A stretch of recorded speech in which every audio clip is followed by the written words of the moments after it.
ओम नमः शिवाय नमस्कार बंधुगण आपण मानकु आम चैनल को स्वागत। बंधुगण आजिर भिडियो रे आमे आपण मानकु कहिबाकु जाउछु सिंह राशि व्यक्ति विशेषଙ୍କ ପାଇଁ वर्ष 2023 ର ଜାନୁଆରୀ ଫେब्रुଆରୀ ମାର୍ଚ୍ଚ ଏବଂ ଏପ୍ରିଲ ମାସର ପ୍ରେମ ଆଉ ବୈବାହିକ ଜୀବନ ପାଇଁ କିପରି ରହିବ। ବର୍ଷର ଏ 4 ମାସରେ ଆପଣଙ୍କ ଜୀବନରେ କ'ଣ ପରିବର୍ତ୍ତନ ଦେଖିବାକୁ ମିଳିବ। ପ୍ରେମ ବୈବାହିକ ଜୀବନରେ ଯାହା ସମସ୍ୟା ଚାଲିଥିଲା ତାର ଶେଷ କେବେ ହେବ। ତା ସହିତ ଆପଣଙ୍କର ଯେମିତି କିଛି ପ୍ରଶ୍ନ ରହିଛି ଯେଉଁମାନଙ୍କର ବିବାହ ହୋଇପାରୁନାହିଁ କେବେ ହେବ, କ'ଣ ପ୍ରେମ ବିବାହ ହେବାର ଚାନ୍ସେସ୍ ରହିଛି, ଯେଉଁମାନଙ୍କର ବ୍ରେକଅପ୍ ହୋଇଥିଲା ପୁରୁଣା ପାର୍ଟନର ପୁଣି ଥରେ ଫେରିକି ଆସିବେ କି ନାହିଁ, ସବୁକିଛି ବିଷୟରେ ଇନଫର୍ମେସନ୍ ଆମେ ଆଜି ଆପଣମାନଙ୍କୁ କହିବୁ। ତେଣୁ ଯଦି ଆପଣଙ୍କର ରାଶି ସିଂହ ରାଶି ତ ଭିଡ଼ିଓକୁ ଲାଷ୍ଟ ପର୍ଯ୍ୟନ୍ତ ଦେଖନ୍ତୁ। ଏହା ପୂର୍ବରୁ ଆପଣମାନଙ୍କୁ ଏଠି କହି ରଖିବି ଏ ରାଶିଫଳ ଯେଉଁ ଆମେ ଆପଣମାନଙ୍କୁ କହୁଛୁ ଏହା ଆପଣଙ୍କର ଚନ୍ଦ୍ର ରାଶିଫଳ ଉପରେ ଆଧାରିତ ଅଟେ। ତେଣୁ ଏହାକୁ ଚନ୍ଦ୍ର ରାଶିଫଳ ଆଧାରରେ ନିହାତି ଭାବରେ ଦେଖନ୍ତୁ। ତ ସବୁଠାରୁ ପ୍ରଥମେ ଜାଣିବା ଜାନୁଆରୀ ଫେବ୍ରୁଆରୀ ମାର୍ଚ୍ଚ ଏବଂ ଏପ୍ରିଲ ମାସରେ ଯେଉଁ ବଡ଼ ଗ୍ରହଙ୍କର ସ୍ଥିତି କେଉଁ ପ୍ରକାରର ବନିବ। ଯଦି ଆମେ କହିବା ଆପଣଙ୍କ ପାଇଁ ଶନିଦେବଙ୍କ ସ୍ଥିତି ବିଷୟରେ, ଶନି ଏବଂ ଶୁକ୍ର ଆପଣଙ୍କ 6th ହାଉସରେ ଆସିବେ ଅର୍ଥାତ୍ ମକର ରାଶିକି, ଅର୍ଥାତ୍ 17 ଜାନୁଆରୀକୁ ରାଶି ପରିବର୍ତ୍ତନ କରି ନିଜର ମୂଳ ତ୍ରିକୋଣ ରାଶି କୁମ୍ଭ ରାଶିରେ ଅର୍ଥାତ୍ ସପ୍ତମ ଭାଗରେ ଗୋଚର କରିବେ। ଗୁରୁ ଗ୍ରହ ବୃହସ୍ପତି ଶୁଭ ମନାଯାଏ ଆଉ ଆପଣଙ୍କ ରାଶିର ଅଷ୍ଟମ ଭାଗରେ ସ୍ୱରାଶିରେ ଗୋଚର କରିବେ। ଯଦି ରାହୁଙ୍କ ବିଷୟରେ କହିବା ତ ରାହୁ ମେଷ ରାଶିରେ ଗୋଚର କରିବେ ଆପଣଙ୍କ 9th ହାଉସରେ।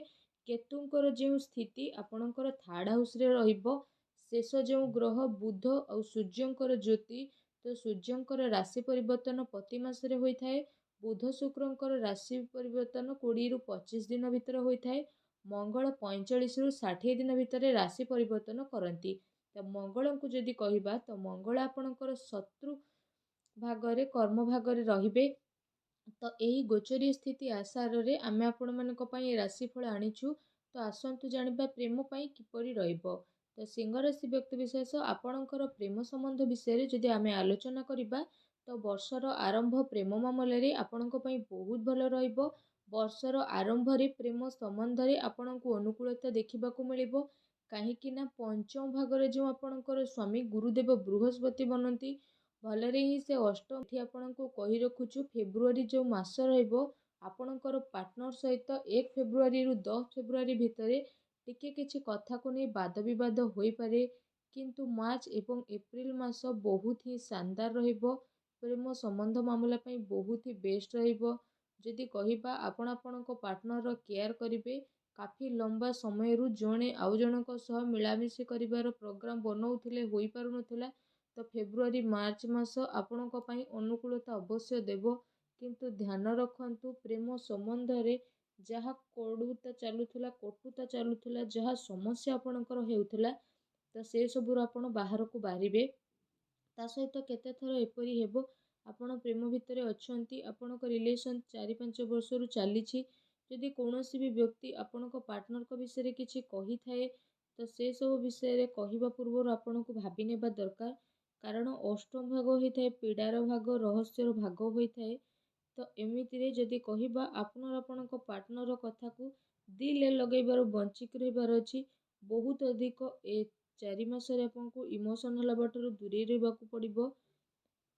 ତା ସହିତ ଆସନ୍ତୁ ଜାଣିବା କି ଆପଣଙ୍କ ପାଇଁ ବୈବାହିକ ଜୀବନର ସ୍ଥିତି କିପରି ରହିବ। ଯଦି ଜାତକ ଆପଣ ଜାତିକା ଅଟନ୍ତି, ବିଶେଷ ରୂପରେ ମାତା ଭଉଣୀ ଏ ଭିଡ଼ିଓକୁ ଦେଖୁଛନ୍ତି, ତ ଆପଣଙ୍କର ଯେଉଁ ବୈବାହିକ ଜୀବନ କାଫି ଆପଣଙ୍କ ପାରିବାରିକ ଜୀବନ ଠାରୁ ପୂର୍ଣ୍ଣ ହୋଇଥାଏ, ତ ପାରିବାରିକ ଜୀବନର ଯେଉଁ ପ୍ରଭାବ ଆପଣଙ୍କ ବୈବାହିକ ଜୀବନରେ ଇମ୍ପାକ୍ଟ ଦେଖିବାକୁ ମିଳିବ।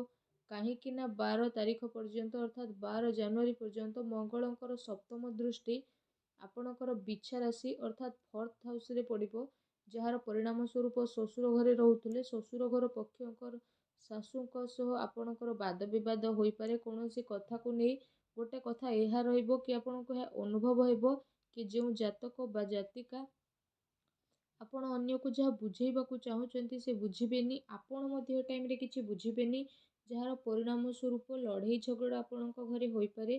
ତ ଏଠି ଆପଣଙ୍କୁ ଟିକେ ନିଜ ଶ୍ୱଶୁର ଘର ପକ୍ଷଙ୍କ ଠାରୁ ସମ୍ବନ୍ଧକୁ ଭଲ ବନେଇବାର ଆବଶ୍ୟକତା ରହିଛି। ଯଦି କୌଣସି ପ୍ରୋବ୍ଲେମ୍ ଆସୁଛି, ମିସ୍ଅଣ୍ଡରଷ୍ଟାଣ୍ଡିଂ ଚାଲୁଛି, ତ ଆପଣଙ୍କୁ ଟିକେ ନରମ ହେବାକୁ ଚଳିବ ସିଂହ ରାଶିର ମା ଭଉଣୀଙ୍କୁ। ଯଦି ବୈବାହିକ ଜୀବନ ବିଷୟରେ କହିବା, ତ ସିଂହ ରାଶି ବ୍ୟକ୍ତିବିଶେଷ ଆପଣଙ୍କର ସପ୍ତମ ଭାଗ ଷଷ୍ଠ ଭାଗର ଗୁରୁ ବନନ୍ତି ଶନି। ତ ଯଦି ବହୁତ ପ୍ରୋବ୍ଲେମ୍ ଚାଲୁଥିଲା, କୌଣସି ସମସ୍ୟା ଚାଲୁଥିଲା, ତ 17 ଜାନୁଆରୀ 2023 ପରେ ବହୁତ ଭଲ ସମ୍ଭାବନା ବନୁଛି କି ଆପଣଙ୍କୁ ଲାଭ ମିଳିବା ଆରମ୍ଭ ହେବ। ପତି ପତ୍ନୀଙ୍କ ଭିତରେ ଯଦି ବହୁତ ଅଧିକ ପ୍ରୋବ୍ଲେମ୍ ଚାଲୁଥିଲା, ପ୍ରୋବ୍ଲେମ୍ ଦୂର ହେବ। କୋର୍ଟ କଚେରୀ ମାମଲା ହାତରୁ ଯିବାର ଥିଲା, ତ ସେସବୁ ଆପଣଙ୍କୁ ଶାଳୀନତାର ସହ ଆଗକୁ ବଢ଼ିବାକୁ ପଡ଼ିବ। ତରତର ହୋଇ କିଛି ନିର୍ଣ୍ଣୟ ନିଅନ୍ତୁନି। ତା ସହିତ ଗୁରୁ ଗ୍ରହ ବୃହସ୍ପତି ସିଂହ ରାଶି ବ୍ୟକ୍ତିବିଶେଷ ଆପଣଙ୍କ ଅଷ୍ଟମ ଭାଗରେ ଗୋଚର କରିବେ, ଯାହାର ପରିଣାମ ସ୍ୱରୂପ ଆପଣଙ୍କ ବୈବାହିକ ଜୀବନରେ ଯାହା ବି ସବୁ ଭଲ ଚାଲିଥିଲା, ତ ଆପଣଙ୍କ ଜୀବନସାଥୀଙ୍କ ସ୍ୱାସ୍ଥ୍ୟକୁ ନେଇ ଆପଣ ନିହାତି ସାବଧାନ ରୁହନ୍ତୁ। କାରଣ ପେଟ ରିଲେଟେଡ୍ କିଛି ସମସ୍ୟା, ସ୍ୱାସ୍ଥ୍ୟ ରିଲେଟେଡ୍ କିଛି ସମସ୍ୟା ଆସିପାରେ।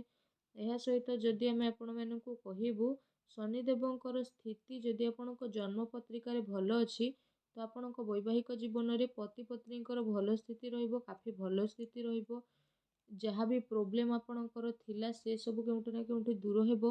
ଜଣେ ଆଉ ଜଣଙ୍କୁ ବୁଝିବେ, ଏ ସ୍ଥିତି ଆପଣଙ୍କର ବହୁତ ଭଲ ରହିବ। ଏହା ସହିତ ଯେଉଁ ଫେବୃଆରୀ ମାସ ରହିବ, ଏହା ପତି ପତ୍ନୀ କୁଆଡ଼େ ବୁଲାବୁଲି କରିବାକୁ ଯାଇପାରନ୍ତି, କୌଣସି ଫଙ୍କସନ୍ରେ ଆପଣ ସମ୍ମିଳିତ ହୋଇପାରନ୍ତି, ଏ ସ୍ଥିତି ବନିବ। ଶ୍ୱଶୁର ଘର ପକ୍ଷଙ୍କ ଠାରୁ କୌଣସି ମାଙ୍ଗଳିକ ବା ଶୁଭ ଆୟୋଜନ ଆପଣଙ୍କର ହେବ। ତ ସମସ୍ତ ପ୍ରକାରରେ ଯଦି ଦେଖିବା, ତ ଶନିଦେବ ଯେତେବେଳେ ସପ୍ତମ ଭାଗକୁ ଆସିବେ, ତ ଯେତେ ବି ନେଗେଟିଭ୍ ଜିନିଷ ଆପଣଙ୍କ ଜୀବନରେ ହେଉଥିଲା, ତ ସେସବୁରେ ଆପଣଙ୍କୁ ଏବେ ଶୁଭତା ଅବଶ୍ୟ ଦେଖିବାକୁ ମିଳିବ। କିନ୍ତୁ ଶନିଦେବ ଆପଣଙ୍କର ଲଗ୍ନ ଉପରେ ଯେତେବେଳେ ଦୃଷ୍ଟି ପକାଉଛନ୍ତି, ତ ଆପଣଙ୍କୁ ଏହା ଧ୍ୟାନ ଦେବାକୁ ପଡ଼ିବ କି ଭଲରେ ହିଁ ସପ୍ତମ ଭାଗରେ ରୁହନ୍ତୁ, କେନ୍ଦ୍ରରେ ରୁହନ୍ତୁ, ସ୍ୱରାଶିରେ ରୁହନ୍ତୁ। କିନ୍ତୁ ଦୃଷ୍ଟି ସପ୍ତମ ଦୃଷ୍ଟି ଯେଉଁଠି ପଡ଼ୁଛି, ତ ଟିକେ ନୁକସାନ ସ୍ଥିତି ରହିବ। ଆପଣଙ୍କୁ ଟିକେ ଚିଡ଼ଚିଡ଼ା ବନେଇଦେବ, ଆପଣ ଟିକେ କ୍ରୋଧୀ ସ୍ୱଭାବର ବନିଯିବେ। ଯଦି ଆପଣ ଆପଣଙ୍କର ସ୍ୱାସ୍ଥ୍ୟକୁ ଆହୁରି ଅଧିକ ସୁଧାରିବା ପାଇଁ ଚାହୁଁଛନ୍ତି, ତ ସବୁବେଳେ ଆପଣ କିଛି ନା କିଛି ଜିନିଷରେ ସଂଯମତା ରକ୍ଷା କରନ୍ତୁ। ନିଜ ସ୍ୱଭାବରେ ଆପଣ ଟିକେ ନ୍ୟୁଟ୍ରାଲ୍ ହେଇଯିବେ, ତ ଆପଣଙ୍କର ବୈବାହିକ ଜୀବନରେ କୌଣସି ବି ପ୍ରକାରର ଅଧିକ ସମସ୍ୟା 17 ଜାନୁଆରୀ ପରେ ଦେଖିବା ପାଇଁ ଆଦୌ ବି ମିଳିବନି। ଏ କଥା ଆପଣ ନୋଟ୍ କରିକି ହିଁ ରଖନ୍ତୁ। ଯଦି ସନ୍ତାନକୁ ନେଇ ଆପଣ ବହୁତ ଅଧିକ ଚିନ୍ତିତ ଥିଲେ, କୌଣସି ପ୍ରକାରର ତାଙ୍କ କ୍ୟାରିୟର ପ୍ରଭାବିତ ହେଉଥିଲା, ତ ଜାନୁଆରୀରୁ 10 ମାର୍ଚ୍ଚ ପର୍ଯ୍ୟନ୍ତ ଯେଉଁ ସମୟ, ସେ ସମୟରେ ସନ୍ତାନଙ୍କ ସ୍ୱାସ୍ଥ୍ୟ ଦୃଷ୍ଟିରେ ବହୁତ ଭଲ ରହିବ। ସନ୍ତାନଙ୍କୁ ଭାଇରାଲ ଫିଭର ହୋଇପାରେ, ତାଙ୍କୁ ଆଘାତ କେଉଁଠି ଲାଗିପାରେ ଛୋଟ ମୋଟ, ତ ସନ୍ତାନଙ୍କର ଧ୍ୟାନ ରଖନ୍ତୁ। ସୂର୍ଯ୍ୟ ବୁଧଙ୍କର ବୁଧାଦିତ୍ୟ ଯୋଗରୁ ବର୍ଷର ଆରମ୍ଭ ହେଉଛି, କ୍ୟାରିୟରରେ ଭଲ ସଫଳତା ଆସିବ। କ୍ୟାରିୟରକୁ ନେଇ ଯଦି କିଛି ଚିନ୍ତା ଥିଲା, ଦ୍ୱିବିଧା ଥିଲା, ସେସବୁ ଦୂର ହେବ। କିନ୍ତୁ ଆପଣଙ୍କ ସନ୍ତାନ ଯଦି ବୟସରେ ବଡ଼ ଅଟନ୍ତି, ତ ଚାକିରି ସେମାନେ ପାଇବେ। ତ କେଉଁଠି ନା କେଉଁଠି ଗୁଡ୍ ନ୍ୟୁଜ୍ ଆପଣଙ୍କୁ ଅବଶ୍ୟ ପ୍ରାପ୍ତ ହେବ। ପଦ ପ୍ରତିଷ୍ଠା ମିଳିବ, ପ୍ରମୋସନ୍ ମଧ୍ୟ।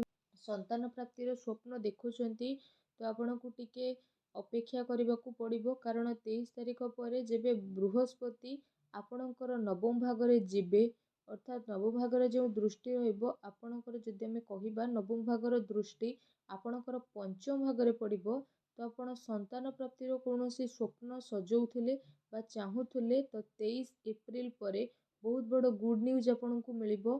ତା ପୂର୍ବରୁ ଆପଣଙ୍କୁ ଟିକେ ଅପେକ୍ଷା କରିବାକୁ ପଡ଼ିପାରେ, ଏପରି ସ୍ଥିତି ବନୁଛି। ଏବେ ଆମେ ଜାଣିବା ସିଂହ ରାଶି ବ୍ୟକ୍ତିବିଶେଷଙ୍କ ପାଇଁ କ'ଣ ଆପଣଙ୍କର ପ୍ରେମ ବିବାହ ହେବାର ଯୋଗ ବନୁଛି, କ'ଣ ପ୍ରେମ ବିବାହ ପାଇଁ ଆପଣଙ୍କୁ ଅପେକ୍ଷା କରିବାକୁ ପଡ଼ିବ। 23 ଏପ୍ରିଲ ପରେ ଯଦି ଆପଣ ପ୍ରେମ ବିବାହ କରୁଛନ୍ତି, ତ ବହୁତ ଭଲ ରହିବ, ଶୁଭତା ମିଳିବ ଓ ବହୁତ ଭଲ ସ୍ଥିତି ରହିବ। ଦ୍ୱିତୀୟ ସ୍ଥିତି କ'ଣ ବିବାହ ହେବାର ଯୋଗ୍ୟ ବନୁଛି ବା ବିବାହ ହୋଇପାରେ। ଯଦି ଆପଣ ସିଂହ ରାଶି, ତ ଆପଣଙ୍କ ଜୀବନରେ ବିବାହ ସମ୍ବନ୍ଧିତ ଯଦି କୌଣସି ସ୍ଥିତି ଅଟକି ଯାଉଥିଲା, ତ ଆପଣଙ୍କୁ ଟିକେ ଅପେକ୍ଷା କରିବାକୁ ପଡ଼ିବ। କାରଣ ଗୁରୁ ଗ୍ରହ ବୃହସ୍ପତିଙ୍କର ଯେବେ ଟ୍ରାନଜିଟ୍ ହେବ, ତ ଆପଣଙ୍କ ପାଇଁ ସ୍ଥିତି ବହୁତ ଭଲ ଆସିବ। ଆପଣଙ୍କର ଯାହା ବ୍ରେକଅପ୍ ହୋଇଥିଲା, ସେ ବିଷୟରେ କହିବା। ବ୍ରେକଅପ୍ରେ ମ୍ୟାଚଅପ୍ ହେବ କି ନା, ତ ଯଦି କହିବା ଆପଣଙ୍କ ପାଇଁ, ଯଦି ଆମର ସଜେସନ୍ ମାନିବେ, ତ ଗୁରୁ ଗ୍ରହ ବୃହସ୍ପତି ଅଷ୍ଟମ ଭାଗରେ ଅଛନ୍ତି।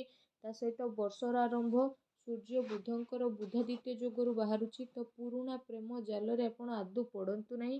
ଏଠି ଆପଣଙ୍କୁ ନେଗେଟିଭିଟି ଆଗକୁ ଯାଇକି ମିଳିବ, ଏବେ ଆପଣଙ୍କୁ ଦେଖାଯିବନି, କିନ୍ତୁ ଆଗକୁ ଯାଇକି ଦେଖାଦେବ। ତେଣୁ ଏସବୁ ଜିନିଷର ଧ୍ୟାନ ରଖନ୍ତୁ।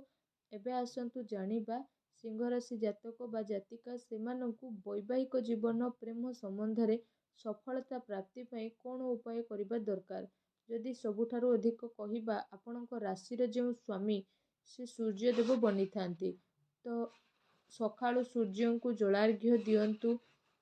ତା ସହିତ ଦ୍ୱିତୀୟରେ ବୈବାହିକ ଜୀବନରେ ବହୁତ ପ୍ରୋବ୍ଲେମ୍ ଚାଲୁଥିଲା, ତ ଶନିଙ୍କ ଦ୍ୱାରା ଏ ପ୍ରୋବ୍ଲେମ୍ ହେଉଛି। ତ ଶନିବାର ଦିନ ଆପଣ କଳା ଯେଉଁ ତିଳ ତାକୁ ଆପଣ ପାଣିରେ ଭସାଇ ଦିଅନ୍ତୁ। ଏପରି ଯଦି ଆପଣ ନ କରିପାରୁଛନ୍ତି ତ ଶନିବାର ଦିନ ଆପଣମାନେ ସୋମବାର ଦିନ, ଶନିବାର କିମ୍ବା ସୋମବାର ଯେଉଁ ବି ଦିନ ଆପଣ ଗୋଟେ ଘଟି ପାଣି ନିଅନ୍ତୁ ଓ ସେଥିରେ ଅଳ୍ପ ଟିକେ ଗୁଡ଼ ଫୁଲ ମିଶାଇ କୌଣସି ନଦୀରେ ଭଗବାନ ଶନିଦେବଙ୍କର ନାମ ସମର୍ପଣ କରି ଧଳା ରଙ୍ଗର ଫୁଲ ଦେଇକି ପାଣି ଦିଅନ୍ତୁ। ଏହାଦ୍ୱାରା ଆପଣଙ୍କ ବୈବାହିକ ଜୀବନରେ ଯାହା ବି ସମସ୍ୟା ଚାଲୁଥିଲା ସେ ସବୁ ଦୂର ହେବ କୁହନ୍ତୁ। ଆପଣଙ୍କର ସବୁ ସମସ୍ୟା ଦେଖିବେ ଧୀରେ ଧୀରେ ଦୂର ହୋଇଯିବ। ଭିଡ଼ିଓ କେମିତି ଲାଗିଲା ଆମକୁ କମେଣ୍ଟ କରିକି ଜଣାନ୍ତୁ। ଚ୍ୟାନେଲରେ ନ ଆସିଥିଲେ ଚ୍ୟାନେଲକୁ ସବସ୍କ୍ରାଇବ୍ କରନ୍ତୁ। ଧନ୍ୟବାଦ।